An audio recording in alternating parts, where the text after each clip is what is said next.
Sporting a clicky D-pad and an enclosure large enough to accommodate 24mm arcade buttons, the Arkodd PadBox is a controller fight stick hybrid set to fill the niche left by a lack of good 6-button fight pads. The D-pad is equipped with Omron mechanical switches similar to those used in arcade sticks, and the left shoulder button and additional thumb button complement the standard 8-button layout, allowing access to extra functions and alternative button placements.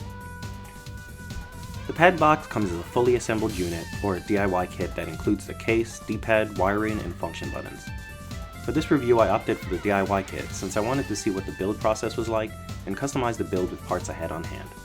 Now, full disclosure, I was sent this kit to review, but I wasn't given any instructions or limitations on what I could say.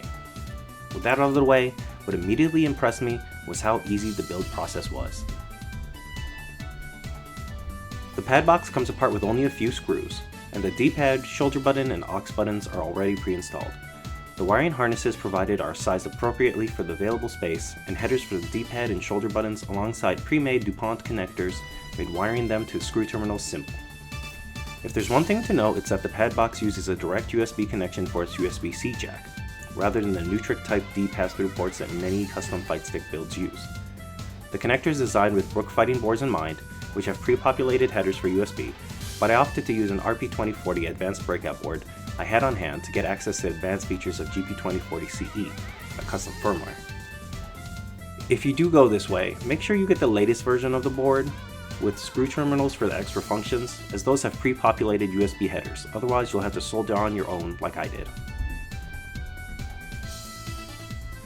You'll also need to plug into the 5V VCC terminal for the power indicator LED, though if you're somehow doing an even more niche build for a niche product, and say using a Brook wireless board for it, you'll need to connect to the player indicating LEDs instead, since the 5V terminal won't output when running on battery. Aside from these incredibly niche considerations, the overall build process is fast and painless. I built it in a weeknight after work, and I even had time to sticker bomb it and test out a few games with it. I've had a harder time modding some fully built fight sticks. Now here's the important question: how's the D-pad? In short, they nailed it. No matter what style of game I played, it was easy to get my inputs out with no accidental diagonals. And after using so many controllers and handhelds, I can tell you this is a hell of an accomplishment. Even mechanical D-pads aren't a silver bullet to this problem, as I've seen so many of them with the same kind of satisfying feedback that are miserable in practice. So I'm happy to report this D-pad is not one of them. One of the first games I tried with the PadBox was Ultimate Marvel vs. Capcom 3's Trial Mode, my go-to for testing new fighting game controllers. Here, it performed better than basically any first-party controller D-pad, with the combo of the microswitch D-pad and the larger arcade buttons making it easy to get into rhythm. The same happened in Street Fighter 6, where the extra buttons allowed me to access drag functions easier than the standard 8-button layout, and the shoulder button provided comfortable access to assist functions for characters I played with modern controls.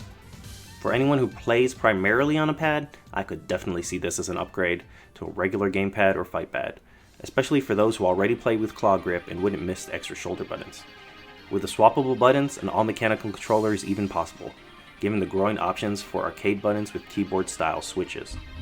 Personally, the PadBox likely won't stay in rotation for playing fighting games, for me anyway, despite how much I like it. This is not the fault of the PadBox itself. It just can't solve the fundamental problem I have with playing fighting games on a D-pad. It's too cramped. As someone particularly sensitive to this issue, I find that putting all the strain on my thumb wears me down faster when performing complex inputs, and the PadBox made it clear for me that no pad can compete with the comfort or leverless or arcade stick for competitive games.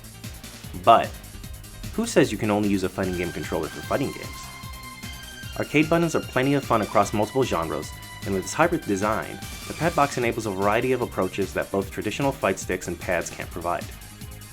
I tested it with beat-em-ups like Streets of Rage 4, where the arcade layout made performing combos a joy. Retro consoles and throwback games are another good candidate, with the tactile feedback of the PadBox's D-pad a definite upgrade to a lot of the membrane D-pads and buttons of original controllers, with the bonus of arcade buttons being a lot more fun to mash than the many games that demanded it. Action games that make limited use of the right stick for camera control are totally playable with the PadBox, and with the use of GP2040CE, you can even use the extra buttons to create modifiers that give you on-the-fly access to the D-pad or right stick for item hotkeys or camera control. I even managed to make a playable control scheme for Super Smash Bros. Ultimate, complete with the C-stick buttons for tilt and aerial attacks.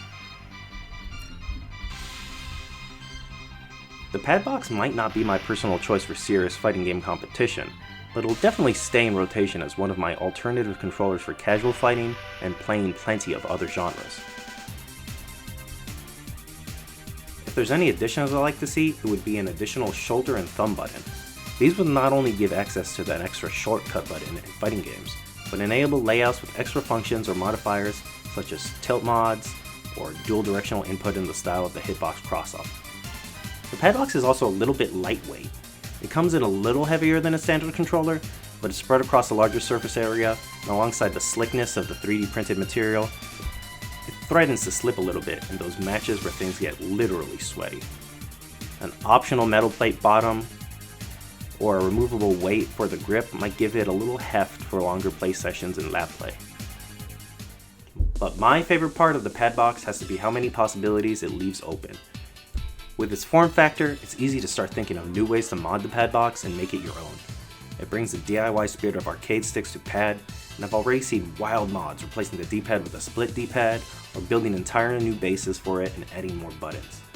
If you're a controller enthusiast looking for a good fight pad, or just something with a real good D-pad, consider giving the PadBox a look.